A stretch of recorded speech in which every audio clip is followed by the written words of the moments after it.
Olá pessoal, estamos aqui para mais um vídeo e no vídeo de hoje eu quero conversar um pouco sobre como eu planejei o meu casamento, tá? E para quem não sabe, eu tô noiva, gente. Esse anel aqui não é de casada, eu tô noiva ainda. E eu passei um tempo, né, planejando meu casamento. Finalmente eu terminei, eu acho quase tudo. Falta pouquíssimas coisas, pouquíssimos detalhes. Mas o intuito desse vídeo é ajudar ainda quem não planejou, quem planeja. Eu acho que é mais voltado para as meninas. Normalmente as meninas, as mulheres que vão para esse lado. Os homens ficam mais ali só observando. E eu quero dar dicas aqui de como você pode planejar melhor o seu casamento, tá? Tudo isso foi baseado assim na minha experiência, porque eu nunca tinha, enfim, planejado nenhum evento, nenhuma coisa grande. E pro meu casamento, né, eu tinha que pensar em estratégias que pudessem me ajudar nesse processo. Então, de acordo com o que eu vi, né, que não é muita experiência, mas eu acho que pode ajudar algumas pessoas, eu separei aqui dicas para vocês, tá? Já para facilitar, já adiantando aí para vocês tudo o que eu acabei aprendendo, tá bom? E a primeira dica é: pesquise, por favor, tudo com antecedência. E eu digo assim, 1 ano para trás. 1 ano de antecedência antes do seu casamento. Por quê? Isso já te ajuda a organizar melhor o seu casamento. Você tem mais poder de escolha, né? Você consegue escolher seus horários, suas datas, porque se você for deixando mais para frente, as pessoas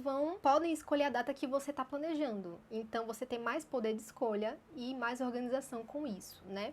E o que foi que eu fiz? Eu fiz uma planilha no computador com todas as áreas do casamento, de fornecedores. Então, por exemplo, eu separei uma área pro buffet, separei uma área pro decorador, separei uma área, sei lá, pro fotógrafo. Então, dividi nessas áreas. As áreas que eu ia contratar. Em cada área de contratação, o que eu fiz? Eu separei entre, assim, mais ou menos, entre 5 a 10 fornecedores por cada área dessa. Pro buffet, eu botei lá buffet, e no buffet eu pesquisei, tipo, 10 fornecedores. Pode parecer muita coisa, gente, mas não é. E digo outra coisa, isso facilita muito a sua organização. Então, assim, eu separei mais ou menos 10 buffets e eu coloquei lá, né? Separei o valor de cada buffet, separei dias e horários disponíveis de cada buffet. Eu separei, assim, eu dei até notas do trabalho pelo que eu vi pelo Instagram, sabe? Então, assim, se eu gostei mais de um do que de outro, eu colocava notas, assim, pelo que eu vi no Instagram. Eita, gostei mais desse, eu colocava mais nota, porque tudo isso juntando, eu poderia fazer a medição, poderia aí balancear para saber qual eu ia escolher no final. Então, assim, pode parecer muita coisa, mas não é. E com um ano de antecedência, gente, dá e sobra. Por isso que é muito importante você ter essa antecedência, porque você vai ter um tempo muito tranquilo para poder escolher tudo isso. Você vai poder pesquisar muito mais, entendeu? Com antecedência tudo fica mais fácil. E a segunda outra coisa muito importante, fazer lista de presente digital.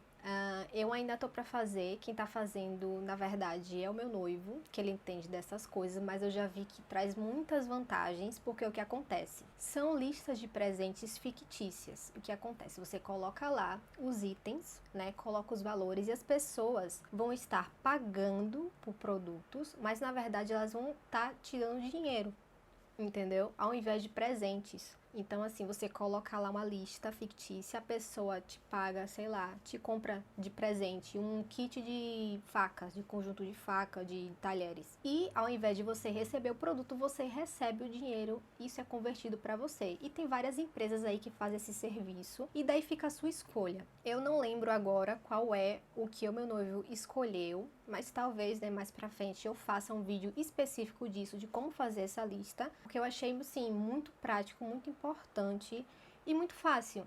E muito útil também, porque assim, por exemplo, você pode já ter muitas coisas que seriam da lista de presentes e tá precisando mais dinheiro do que de presente. Você pode pegar uma parte do dinheiro recebido de presente e direcionar para outras coisas. Então, assim, principalmente nesse começo de vida de casados, você tá precisando muito de dinheiro, né?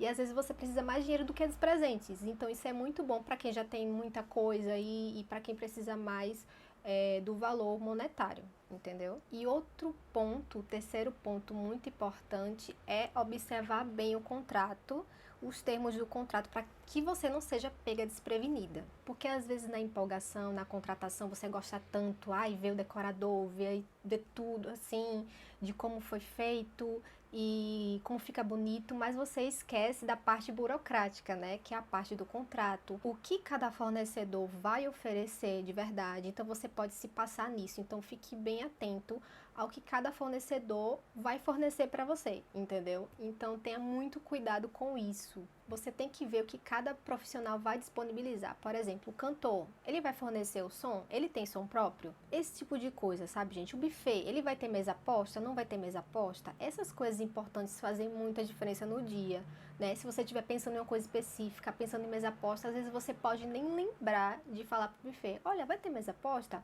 Ou tipo assim, olhar no contrato, ou você pode adicionar no contrato depois, mas lembrar de ver esses termos do contrato, tá, gente? Muito importante. E o quarto outro ponto muito importante é uma dica minha pessoal, tá bom? Minha preferência. Tente pagar tudo à vista. E como é que eu fiz? Eu paguei todas as primeiras metades à vista e o meu noivo vai pagar a segunda metade tudo à vista. Ou seja, a gente não vai dividir nada no cartão. Por que isso é importante? Para mim, tá? Para não ter dívidas depois do casamento de parcelamento de cartão, gente. Para mim, é muito melhor você juntar, sabe, por mais tempo, dinheiro e tentar pagar tudo à vista do que ir parcelar tudo no cartão.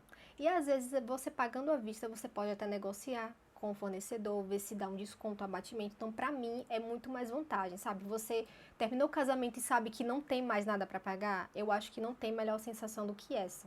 Então eu digo assim que vocês souberem no namoro que tem a pretensão de casar, comece a fazer uma poupança, porque isso vai evitar muita dor de cabeça e muito aperto financeiro. E o quinto ponto muito importante é agilize o que tiver de agilizar antes do casamento. E, por exemplo, a gente teve que ir no cartório umas 3 vezes, porque a gente não tinha visto que para casar no civil teria que ter uma certidão de nascimento emitida até no máximo 60 dias atrás. Então a gente foi, fez a certidão, aí teve que voltar de novo, aí soube que teria que ter a presença das testemunhas lá pessoalmente, não basta assinar lá a fichinha e levar. Entendeu? E a gente soube também que eles teriam que levar também os comprovantes de residência, assim, detalhes pequenos, gente, que vão se somando. Se você deixar para fazer isso de repente, em cima da hora, provavelmente vai atrapalhar muito você. Então, tenta agilizar todos os trâmites burocráticos, etc., possíveis antes do casamento religioso do grande dia, porque o nosso casamento no dia vai ser só religioso. A gente já vai casar antes no civil já pra não ter qualquer tipo de problema, entendeu? E até porque a gente tinha visto que se a gente fosse casar, olha só como é importante ver todos esses trâmites antes. A gente tinha visto lá na central da igreja, da diocese, a gente precisou de uma autorização, porque a gente vai trocar de padre, da paróquia, etc. E lá tinha um caderno que só permitia que tivesse um casamento naquele dia religioso com efeitos civis. E nesse dia já tinha uma pessoa que tinha agendado no mesmo dia do nosso casamento, e a gente não tinha feito isso antes. Então, a gente vê só como é importante você planejar antes e ver tudo isso antes. Por sorte, tinha outro caderno que permitia que tivesse casamento só religioso. Por isso que a gente está adiantando o casamento civil para poder casar no religioso no dia, porque é só o que a gente ia poder fazer mesmo. Não sei se vocês entenderam. Então tinha 2 cadernos e a gente só ficou com o caderno que é permitido ter o casamento só religioso. E o casamento religioso com efeito civil, outra pessoa já tinha agendado, porque a gente não foi antes. Então, veja só como isso é importante. E o sexto ponto muito importante é: faça tudo nas suas condições, tá? Tanto financeiras, quanto físicas, quanto psicológicas. Com relação a financeiro, não tenta fazer assim algo muito grande que vai além das suas expectativas monetárias, porque não adianta, gente. Tem que ser um casamento para vocês, né, para o casal, e vocês que vão arcar com todos os custos. Claro que pode ter a ajuda da família e tudo mais, algumas pessoas podem ter essa ajuda, mas é essencial que você faça tudo de acordo com as suas possibilidades do casal, entendeu? Se você tiver muito dinheiro disponível, pode fazer uma festa grande, mas se você não tiver, é bom fazer uma festa menorzinha. Sei lá, se você tiver não tão bem de saúde, não faz uma festa muito grande, muito longa, e faça de acordo com você, tá? Não que as outras pessoas vão pensar o que as outras pessoas estão esperando, porque o que importa no final é que o casal fique feliz, não é verdade? E o sétimo ponto aqui é uma dica pessoal minha, tá? O que eu preferi fazer? Eu optei por fazer o meu vestido de casamento. Eu fui em vários lugares que fazem aluguéis de roupa e eu não gostei de um vestido, minha gente, não gostei. Nenhum foi do meu estilo, nenhum foi da tonalidade que eu queria, eu não queria branco gelo de jeito nenhum e eu não achei do tom que eu queria, tá? Só tinha vestido de tal jeito e eu não achei. Então eu optei por comprar todo o material e contratar uma costureira e fazer o do modelo que eu queria, do jeito que eu queria. Claro que às vezes pode sair um pouco mais caro, mas pode não sair. Por exemplo, eu já vi aluguel de vestido de noiva por R$ 2.000, entendeu? O meu ficou dentro das minhas possibilidades, mas ficou um pouco mais caro do que eu esperava, mas vai ser do jeito que eu queria. E outra coisa, eu vou poder ficar com o vestido. Se eu fosse só alugar, eu ia usar um dia, ia gastar muito dinheiro só para usar num dia e ia ter que devolver no outro, né? Então, pra mim, eu acho mais vantagem você fazer o vestido. E você pode pesquisar por causa... Olha, outra coisa importante. Por que é importante você planejar com 1 ano de antecedência? Porque você pode ir pesquisando há muito tempo o tecido, você pode vender os mais baratos, você pode escolher com mais calma. Então, você pode ir pesquisando para tentar encontrar tecidos mais em conta. E, além de tudo isso, você tem a opção também de vender depois ou de alugar se for da sua preferência, não sei. Então, eu optei por fazer o meu vestido, tá bom? E a 8ª coisa importante, lista de convidados. Só convide as pessoas mais próximas ou que fazem parte da sua vida de alguma forma. Gente, não faz sentido você convidar fulano porque você lembra que conheceu tal pessoa. Se ela não faz parte do seu convívio, eu não acho bom convidar.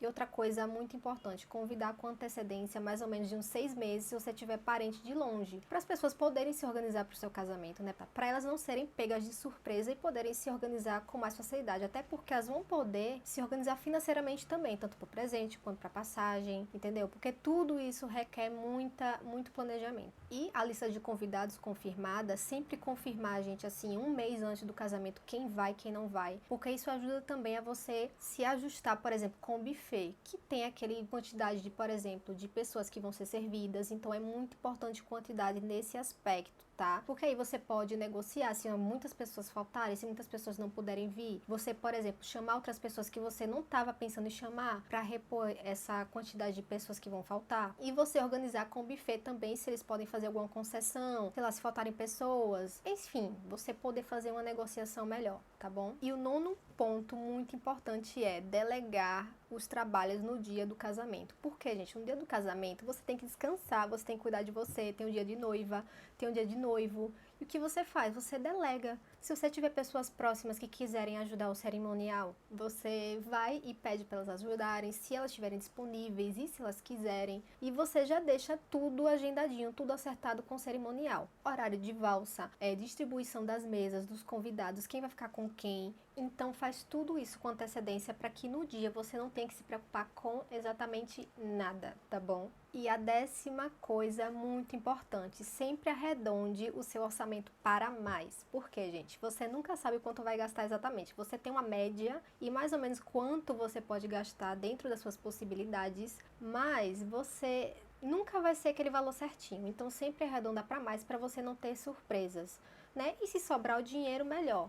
Agora, o que não pode é faltar. Nem faltar tempo, nem faltar dinheiro. Tudo com organização e cuidado, antecipadamente cuidando do seu casamento, para que fique tudo organizadinho. Porque, por exemplo, podem vir gastos que você não imaginava e que podem surgir, né? E às vezes os preços aumentam, os preços mudam de um ano para o outro. Se você estiver organizando seu casamento de um ano para o outro, isso pode mudar, entendeu? Então isso é muito importante. Então foi isso, pessoal. Essas foram as minhas dicas, que eu tenho muita experiência, só que não, que eu tive, né, organizando o meu casamento. Espero que vocês tenham gostado, espero que seja útil para vocês. Tentem seguir essas dicas que eu acho que vai dar certo, né, que vocês vão poder organizar melhor o casamento de vocês, sem ter tanta complicação, porque tem muita gente que complica casamento, mas não tem nada complicado. É só questão de planejamento mesmo e organização. Eu espero que vocês tenham gostado. Não se esqueçam de se inscrever, ativem o sininho e me sigam nas redes sociais. E foi isso.